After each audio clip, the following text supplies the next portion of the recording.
Assalamualaikum warahmatullahi wabarakatuh. Para penghuni bumi, para penghuni Indonesia dan para penduduk dunia yang hina ya, bagi yang melakukan kerusakan ya, yang hina. Tapi saya muliakan ya bagi kawan-kawan di tanah air ya, tanah air ibu kita Kartini, lagu kebangsaannya. Sebelumnya sebat dulu. Loh, kameramen nggak ngomong. Terus? Hah? Kameramen tugasnya nggak ngomong. Oke, maaf, Pak. Ya? Iya, lanjut. Seperti saya tampar anda ya, saya tampar anda pindah langsung ke negara lain ya. Lanjut ke topik, Pak. Anda jangan main-main. Saya ini orang berintelektual tinggi, berintelektual bagus. Iya, Pak. Oke, cut. Gak di-cut. Oh, Saya yang nyuruh nge-cut. Oh, enggak ada? Iya, cuman bercanda doang. Guys, kali ini gue pengen, sorry. Kok Jakarta punya cerita ya? Kali ini aku pengen ngebahas tentang beberapa isu yang belakangan ini hangat banget ya, gengs ya.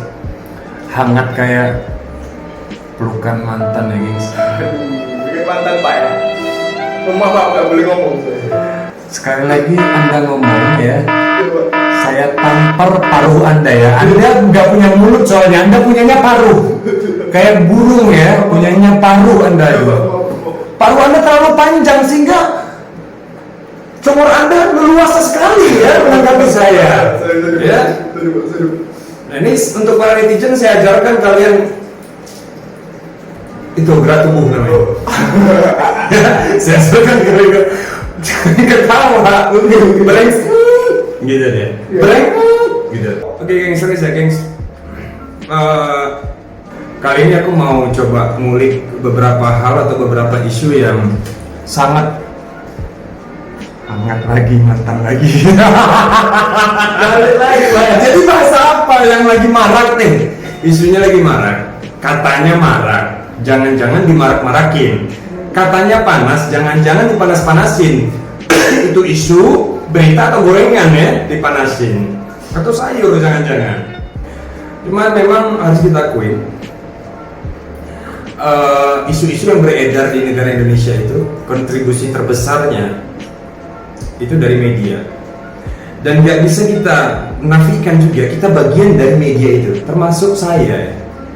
Kalau ada media yang membuat satu konspirasi, kalian harus catat ya, kalau ada media atau ada hal-hal digital yang memberikan satu informasi, baik itu sesuai dengan data faktual atau hanya sekedar asumsi aja, atau biasa disebut dengan konspirasi,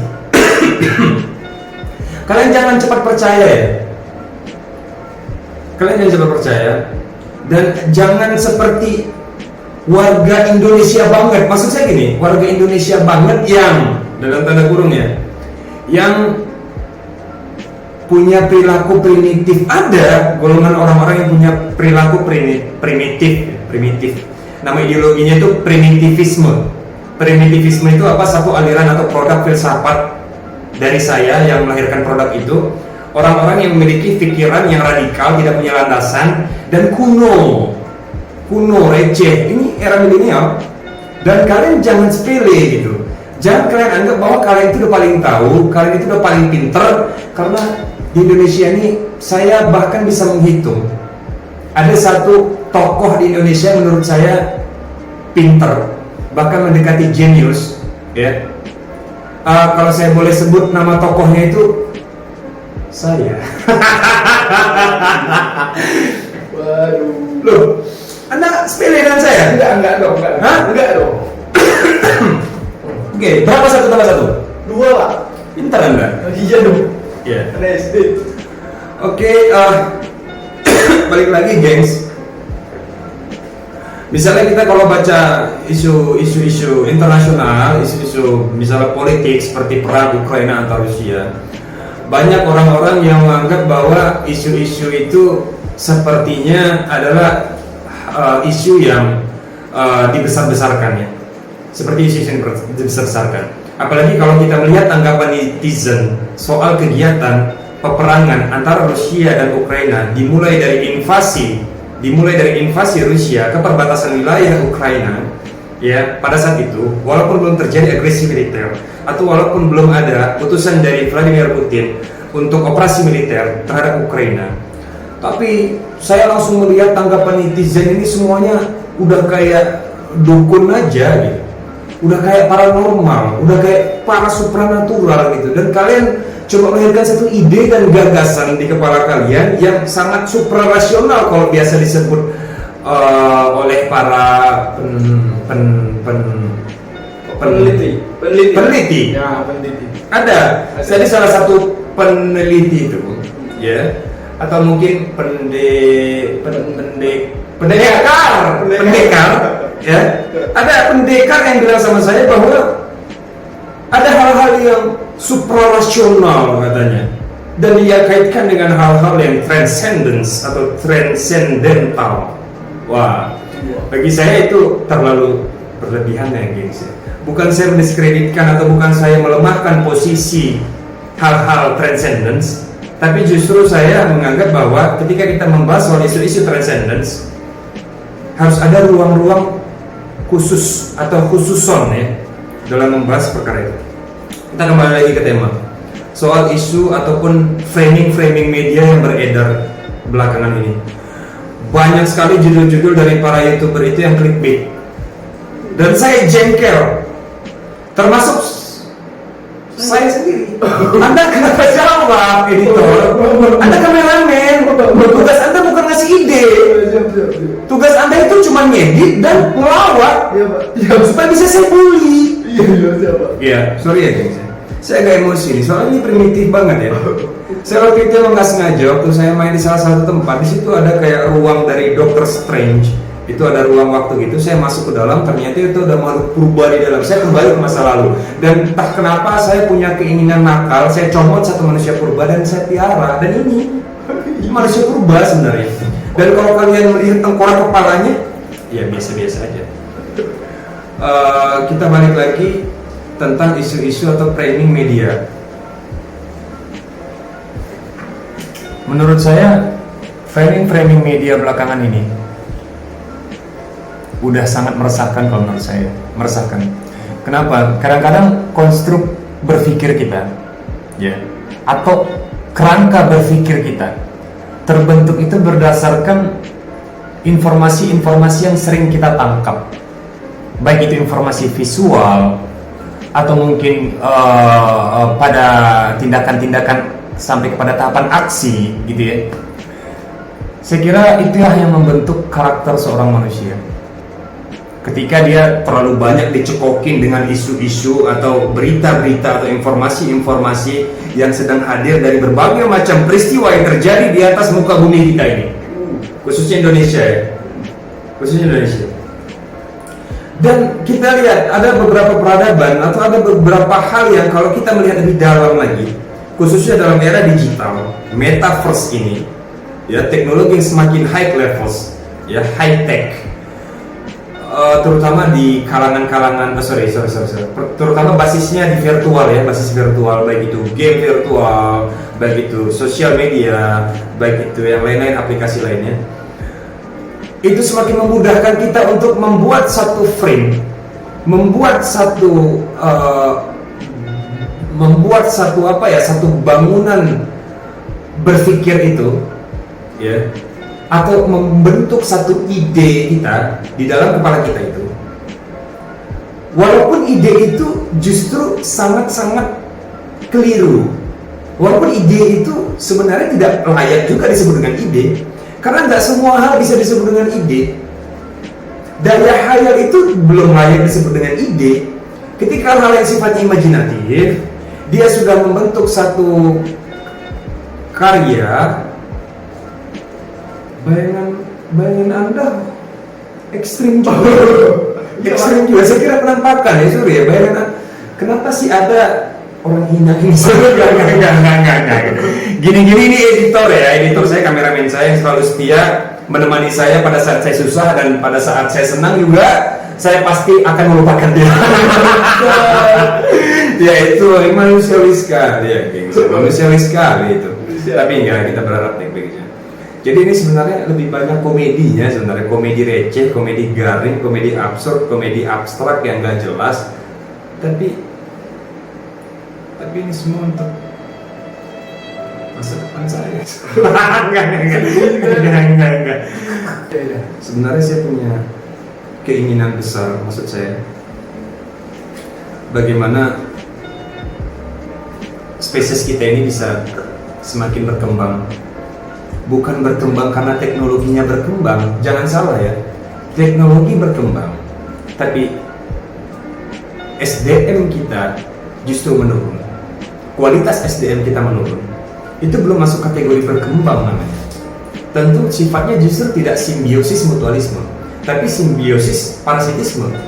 Satu diuntungkan, satu dirugikan, kan gitu.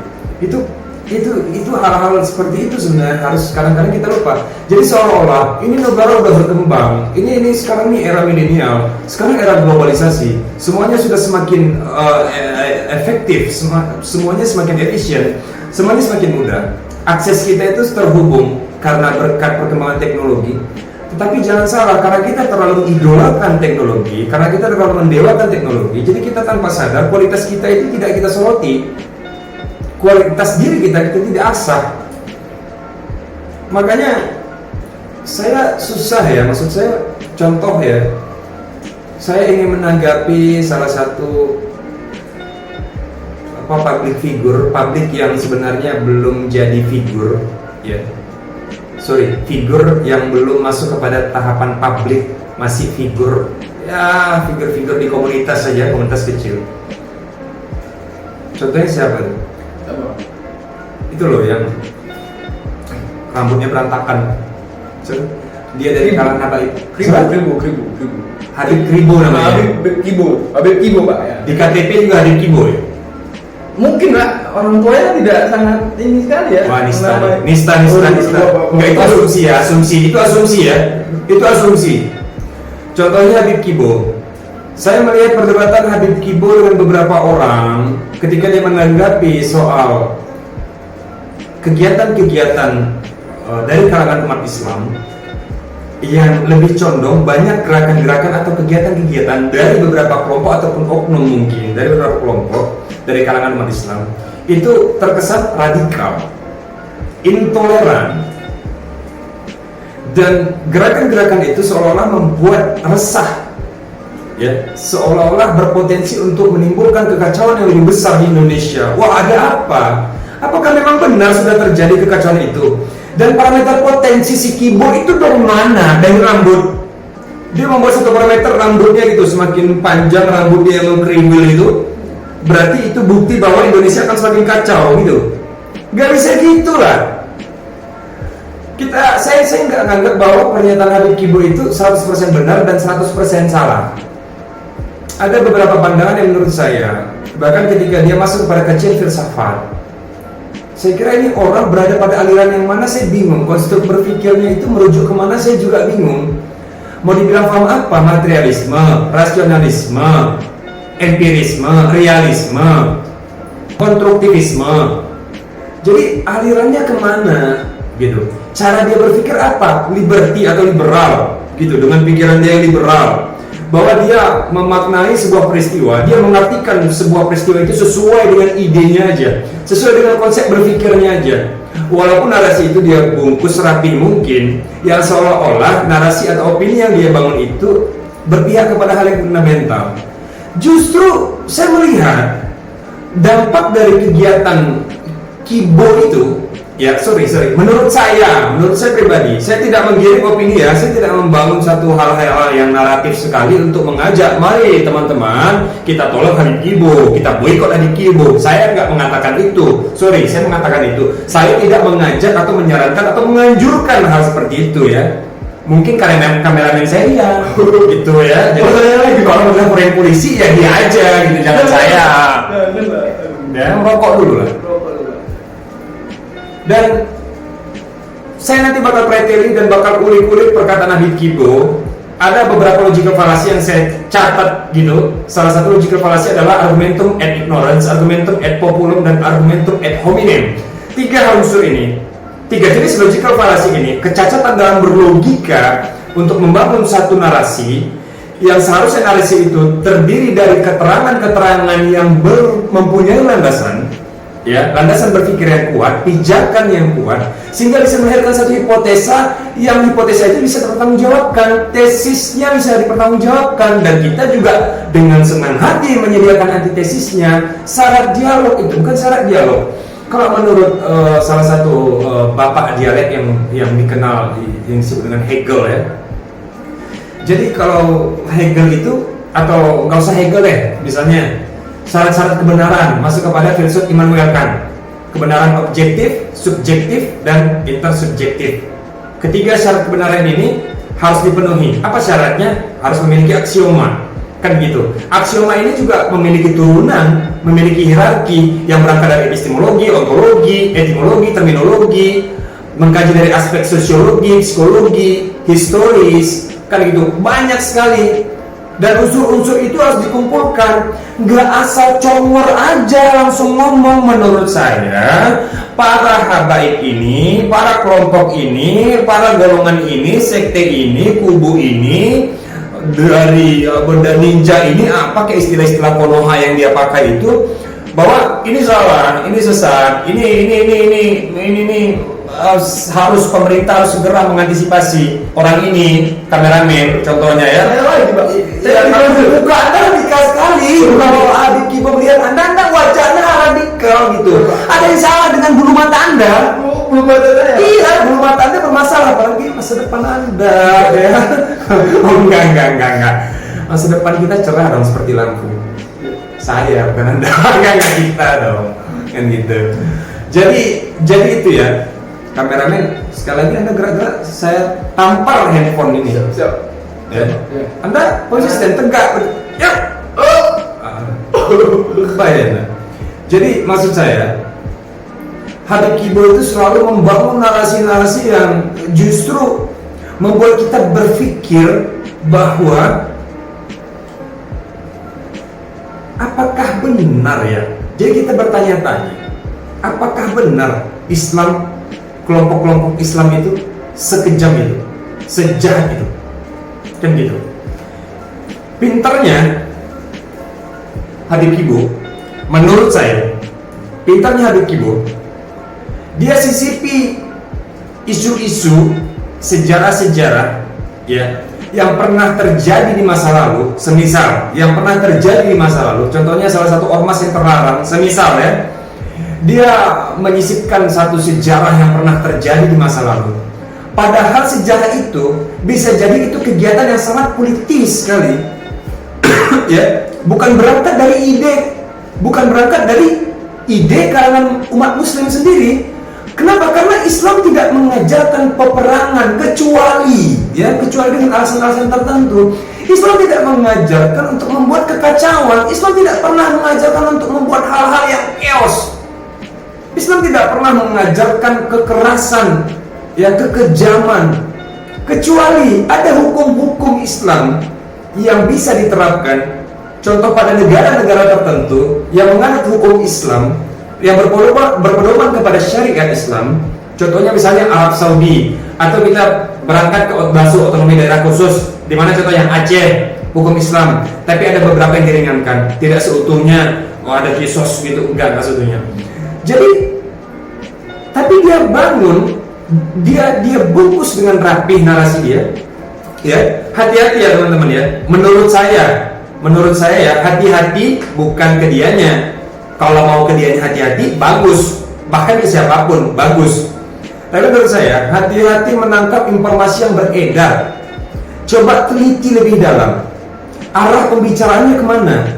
Jangan masuk kepada hal-hal yang substantif dulu. Jangan mengkaji soal substansinya dulu. Tapi ada satu ilmu, cabang keilmuan yang saya sangat senangi, namanya ilmu semiotik. Mempelajari sesuatu, mengidentifikasi sesuatu berdasarkan ciri-ciri dan tanda-tanda. Kita nggak usah berangkat dari sejarah siapa Habib Kibo, tapi narasi yang dia bangun, kita bisa melihat kok. Kita sebenarnya bisa menganalisa kalau kita mau arah pembicaraannya kemana. Kenapa bisa disebut dengan tendensius sekali? Diksi-diksi yang dia gunakan seolah-olah sifatnya provokatif. Dan ini yang sedang marak digunakan, ditunggangi oleh kelompok-kelompok yang justru ingin mengadu domba, yang ingin merusak Islam. Metode-metode pendekatan seperti ini, ya, karena dia sudah mempelajari petanya, dia sudah mengetahui, orang-orang kelompok-kelompok seperti ini sudah mengetahui jurang-jurang konstruksi berpikir di era milenial ini letaknya di mana, dia sudah tahu. Dan dia tinggal menari-nari aja di atas lubang yang sangat dalam itu, ya. Dia tinggal menari-nari, apalagi dia punya label dan dia punya disematkan sebagai habaib. Ini kalau menurut saya berhak menilai demokrasi terpimpin? Kan enggak. Saya kan berhak menilai. Kalau saya punya tesis, silahkan bantah antitesisnya. Saya minta Bapak Habib Kibo, ya, untuk memberikan antitesis bahwa keterangan saya, ya, tentang penilaian saya, menurut analisis saya, menurut hemat saya, Pak Habib Kibo tidak cukup punya landasan yang kuat ketika merujuk kepada satu objek yang subjeknya adalah Islam, objeknya adalah kelompok-kelompok Islam itu sendiri, baik itu individual atau secara kelompok. Ada beberapa kelompok-kelompok di Indonesia, ya, atas nama Islam, sepertinya menurut Habib Kibo mengajarkan kegiatan radikalisme, ya, seolah-olah tidak Pancasilais. Makanya cari tahu dulu persis kata Prof. Egy gitu loh, ya. Unsur undang-undang itu melibatkan banyak aspek, dan saya sepakat itu melibatkan banyak unsur: historis, geografis, sosiologis, psikologis, pengalaman batin, keadaan batin, kan gitu, perjalanan spiritual bangsa Indonesia pada saat itu. Saya konyol melihat Trinitas, 99 Trinitas. Saya yang belum begitu mengetahui soal Islam bicara soal 99 Trinitas. Oh my god, belajar dong Unitarian, Trinitarian. Berangkatnya Trinus dari bahasa Latin itu, ya, Trinus itu artinya apa, Habib? Artinya apa? Ya, 3 unsur namanya satu kesatuan, entitas, pribadi. Kalau yang Habib bilang benar, semuanya tauhid, semuanya esa, satu. Bahkan kalau kita merujuk kepada saya nggak mau mengambil semuanya satu. Dari kalangan Kristen sebenarnya tetap Allah, kan gitu. Terlepas istilahnya mau Elohim, mau Yehuwa atau Yehova, ya, terserah itu istilah-istilah itu. Yang penting tunggal, kan gitu. Unitarian. Kalau kita merujuk pada Unitarian, kenapa Unitarian itu memang dia menolak denominasi yang menganggap bahwa the Son of God itu adalah God, the Son of God is God. Kenapa? Balik ke sejarah dulu, ada Arianisme yang tertolak juga oleh Unitarian. Ada aliran yang tertolak di situ pada masa itu, Unitarian itu.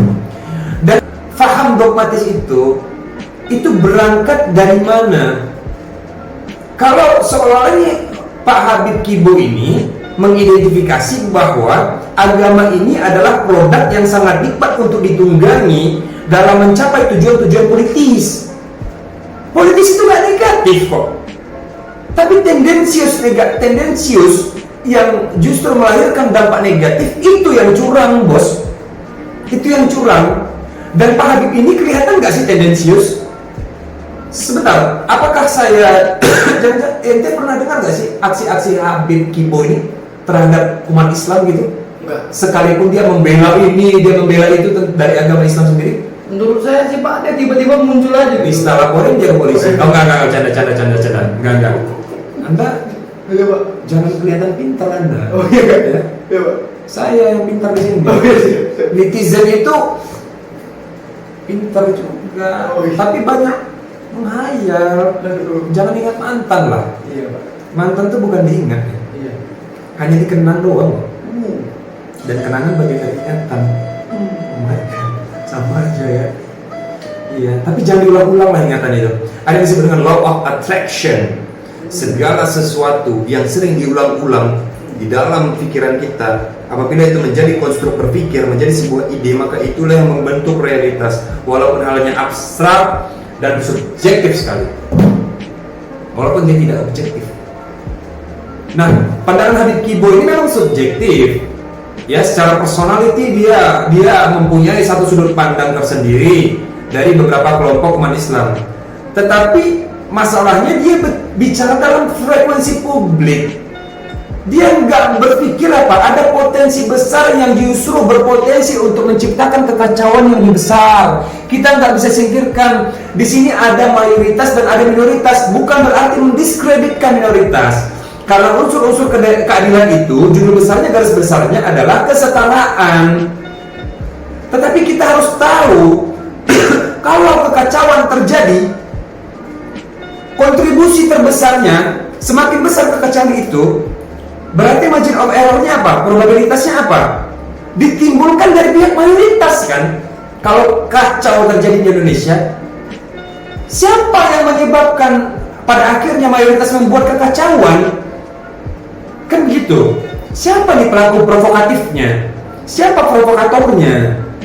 Sehingga mayoritas menjadi kacau, sehingga kita perang saudara, sehingga kita selalu berselisih tentang pandangan-pandangan di Indonesia. Pak Habib Kibo, kan gitu ya?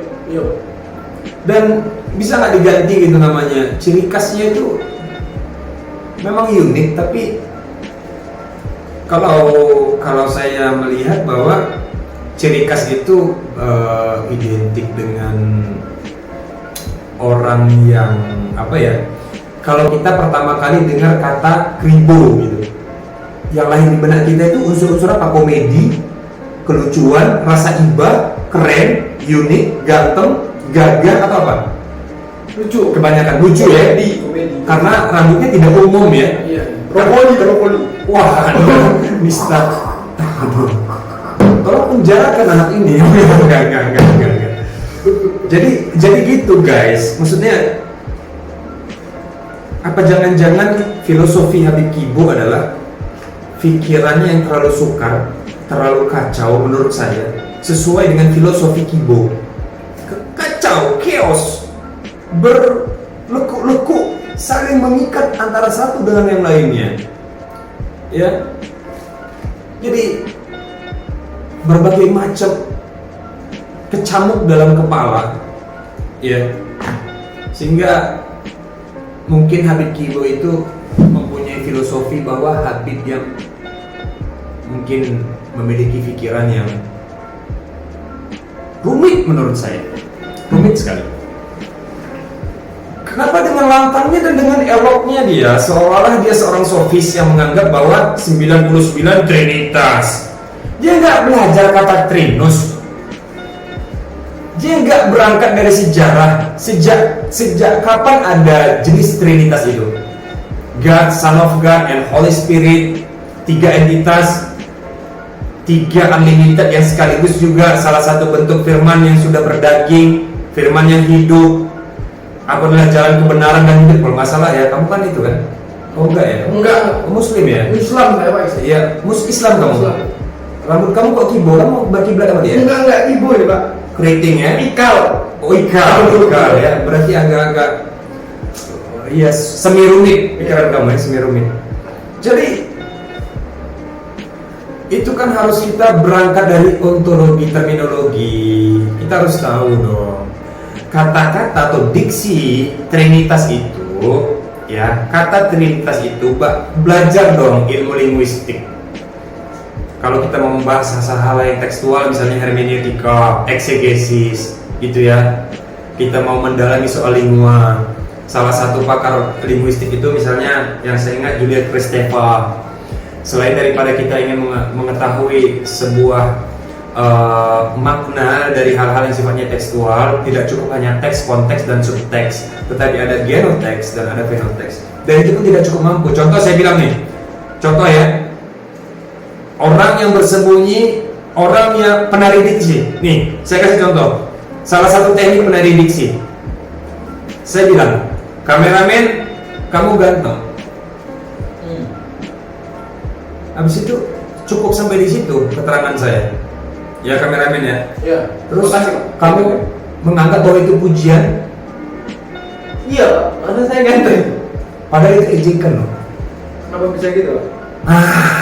Tanya kenapa bisa gitu kan? Sampai kapanpun kamu gak akan bisa tahu maksud saya.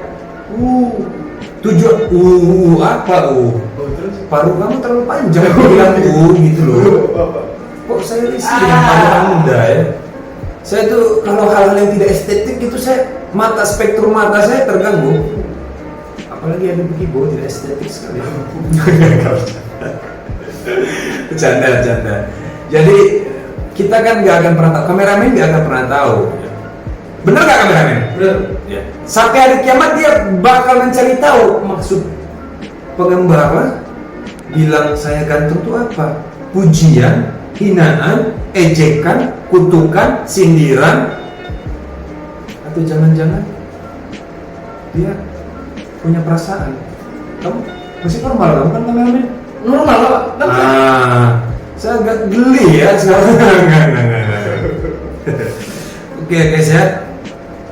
Jadi kembali lagi guys, soal adik Kibo itu entah kenapa menurut saya belakangan sudah lahir beberapa pendekar ya. Judulnya pendekar, memiliki instrumen ataupun peralatan yang terlihat bahwa dia adalah seorang pejuang ya. Misalnya seorang samurai, dia bawa pedang ya. Padahal dia bukan seorang samurai. Kebetulan dia tukang sayur. Dia bawa samurai untuk motong kangkung, untuk motong ubi, untuk motong serai, kan gitu. Tapi atribut yang dia gunakan, dia terlihat seperti seorang samurai. Padahal dia megang pedang aja nggak bisa, tapi dia pakai atribut itu. Dan apa yang kita tangkap ketika kita melihat objek visual yang biasanya kita ketahui bahwa orang yang pakai seragam besar seperti apa namanya para pendekar-pendekar Jepang itu, salah satunya misalnya samurai. Padahal samurai itu filosofi sebenarnya. Iya, walaupun memang sebenarnya ada gitu dulu pendekar-pendekar samurai itu, tapi ada filosofinya sebenarnya samurai. Jadi kayak dia pakai atribut itu, dia bawa pedang itu, maka orang akan tangkap, wah dia seorang samurai. Padahal dia cuma motong rumput. Itu hak dia berpakaian seperti samurai. Nah, kenapa kita sekarang terlalu cepat menilai? Apa yang kita lihat dengan kecepatan cahaya kita langsung menyimpulkan bahwa ini benar, ini salah. Bayangkan kalau saya bilang tidak ada, Neil Armstrong mendarat ke bulan. Neil Armstrong pernah mendarat ke bulan. Ada beberapa yang pro, ada beberapa yang kontra. Pertanyaan saya, yang kontra ini berada pada tahapan yang mana? Apakah dia sudah melakukan uji metodik? Apakah metode pendekatannya itu sangat ilmiah sekali? Apakah dia sudah melakukan atau membuat satu pembuktian khusus? Padahal jangankan pembuktian ya, jangankan pesawat untuk meneliti ke bulan gitu, baca buku aja jarang, tapi langsung dia bilang nggak mungkin seorang Neil Armstrong itu pernah mendarat ke bulan. Dihentikan sampai situ. Padahal kelanjutannya karena di YouTube bilang bahwa dia nggak pernah ke bulan. Ada beberapa channel YouTube yang mengatakan dia nggak pernah ke bulan, dan itu membuat saya jengkel sebenarnya. Oke, jadi untuk saat ini memang saya coba menyoroti dan memfokuskan soal-soal beberapa public figure. Saya anggap Habib Kibo public figure deh, biar dia senang. Dia adalah satu tokoh yang sudah sering kali aktif dalam pemberitaan lewat sosial media atau lewat virtual itu. Dan menurut saya, himbauan saya kepada Habib Kibo, ingat ya Pak Habib juga harus ketahui bahwa kita tidak serta-merta langsung menangkap isu-isu yang beredar itu adalah isu-isu yang memang benar terjadi secara faktual. Dan kalaupun itu benar terjadi, penyebabnya atau kita bicara sebab akibat peristiwa itu terjadi ya, di era sekarang ini kita sangat mudah untuk mencari tahu, sangat mudah untuk mengakses. Jadi tesisnya adalah teknologi, antitesisnya juga teknologi. Itu adalah lawan yang seimbang, yin dan yang, ya istilahnya yin dan yang. Aduh, gua sok filosofi sebenarnya. Aku tuh udah memaksakan diri supaya kelihatan intelek ya. Aku tuh memaksakan diri supaya kelihatan pinter gitu. Jangan Pak, Kenapa? karena kalau pinter nggak laku di YouTube Pak. Oh iya. Anda bodoh Anda, Anda pinter ya. Iya.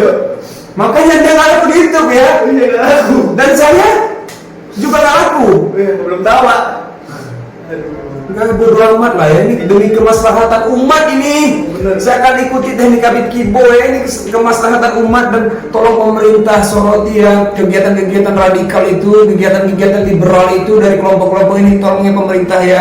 Tapi sebelum pemerintah menyoroti itu kegiatan-kegiatan radikal dari kalangan tertentu itu, coba pemerintah juga soroti ya para kaliber-kaliber individual ini. Ya pemerintah coba tolong soroti, salah satunya itu ya yang orang-orang yang memiliki pikiran yang rumit, yang memang penuh dengan kecamuk di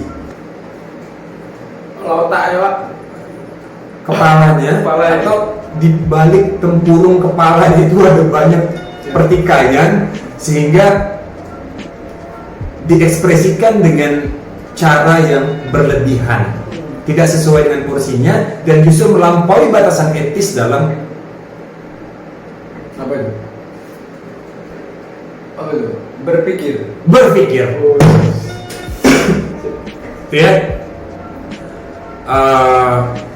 Jadi itu aja dari saya, seorang pengembara nihilis ya guys. Saya bakal terus mengawasi aktivitas penduduk bumi, dan saya pasti tidak akan membiarkan orang-orang yang berlaku curang berjalan di atas muka bumi ini, walaupun mereka berjalan dengan A few moments later. Dengan apa Pak? kepercayaan diri. Oh ya. Ingat ya, saya nggak akan pernah berhenti mengedarkan pikiran-pikiran yang seharusnya objektif, mengedarkan pikiran-pikiran yang fair, yang tidak curang, yang tidak tendensius. Saya tidak akan membiarkan orang-orang yang terus membentuk konstruksi berpikir orang lain dengan metode pendekatan-pendekatan yang receh, dengan pendekatan-pendekatan yang busuk, dengan pendekatan-pendekatan yang kotor sekali. Dan teknik-teknik itu mungkin sebagian orang akan termakan dengan isu-isu itu ya. Tapi jangan salah, semakin sering Anda atau siapapun itu mengedarkan cara-cara licik, cara-cara curang untuk mengubah karakter atau peradaban perilaku umat manusia, spesies kita, Homo sapiens, maka justru semakin Anda yang akan tersingkir ataupun tergeser dari kelompok manusia. Kelompok manusia ya? Ya, manusia. Homo Manusia ya? sapiens. Homo sapiens ya? Tapi dia manusia bukan Pak? Dia manusia. Oh, manusia Pak. Manusia yang berperilaku seperti sebelum Homo sapiens. Apa itu Pak? Homo habilis, Homo neanderthalis, Homo cro-magnon gitu. Tertinggal sekali Pak. Ya primitif lah, primitif tapi primitif yang high tech gitu. Primitif high tech. Iya, Pak. Apakah untuk memperebutkan wilayah teritori, membentuk satu koloni baru, mengambil sekutu-sekutu atau membuat satu aliansi, ya, atau mengambil kelompok-kelompok untuk melanjutkan kegiatan-kegiatannya yang sangat tendensius itu, yang simbiosisnya lebih kepada parasitisme, yang hanya keuntungan pribadinya aja, justru membuat atau berpotensi menciptakan kekacauan yang lebih besar lagi di Indonesia. Iya kan? Kita harus jeli, kita harus cermat, jangan cuma main game aja. Jangan cuma menjadi penikmat aja. Nggak bisa lah. Coba kita membuat satu aksi. Satu aksi. Janganlah tidak peduli gitu ya. Jangan nggak peduli lah. Karena hidup ini cuma sementara, guys. Hidup ini tuh sebenarnya menunggu mati. Apalagi saya menunggu mati handphone supaya saya selesai berdakwah. Iya, guys.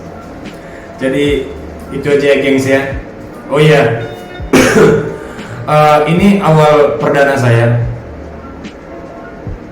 membuat satu konten. Kontennya bisa disebut genrenya kepada konten-konten apa ya, dibilang edukasi enggak juga, gitu, dibilang komedi enggak juga, dibilang motivasi juga enggak juga. Jadi Abstrak. ya konten-konten abstrak lah ya, ini perdana nih saya. Dan saya kalau semisal ada permintaan nanti dari para viewer atau penonton yang kayaknya cuman sedikit ya. Gak apa-apa, Pak. Hah? Saya nonton pakai akun yang lain, Pak. Anda curang. Oh iya. Anda kayak itu lucu. Oh iya. Bapak ketawa. Itu lucu banget. Iya, iya. Jadi maksud saya bagi penonton-penonton nanti yang mempunyai request saya ingin mengulik apa, ya dengan cara-cara kita yang ya kita coba menggunakan gaya-gaya yang unik lah, ya supaya tidak terkena delik, supaya kita juga tidak kesannya provokatif, supaya juga kita kesannya memang benar-benar rasional dalam menciptakan satu asumsi gitu ya, tidak liar gitu, tidak liar. Kita boleh liar kalau kita udah menikah, dan liarlah kita kepada pasangan kita, liar yang positif ya. Dan ini untuk orang-orang yang udah dewasa. Kalau untuk anak-anak, siapa yang kalau udah besar cita-citanya pengen nampar Habib Kibo? Nggak boleh, nggak boleh ya, nggak boleh. Dipukul keningnya, itu juga nggak boleh, ya. Tapi dijitak kepalanya, semisal dia atau digunting rambutnya, Anda bisa kena pidana, adik-adik, ya. Itu kata Winda Besodaro, kata Winda Besodara, ya, katanya gitu. Siapa yang cita-citanya kalau udah besar pengen ini geplakin kameramen, saya. Siapa? Saya dong. Saya yang pertama pengen geplakin dia. Kameramen. Ini kameramen ya, kameramen the best of kameramen in the world ya, the world ya. Saya emang selalu muji dia supaya dia kerja keras dan supaya saya terbantu ya, karena dia nggak digaji deh.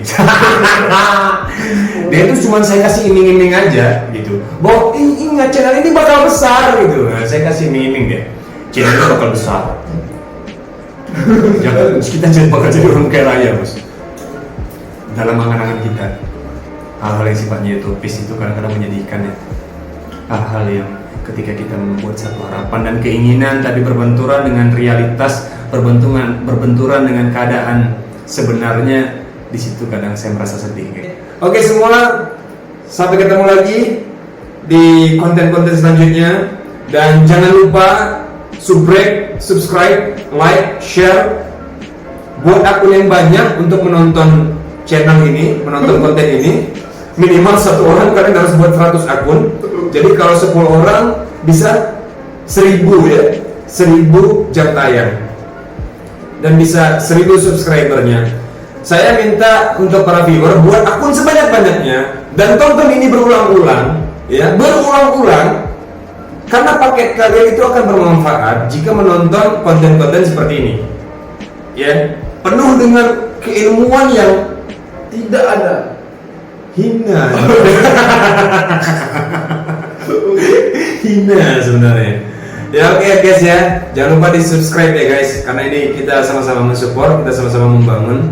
kita sama-sama bekerja sama untuk membuat diri kita semakin berkualitas ya.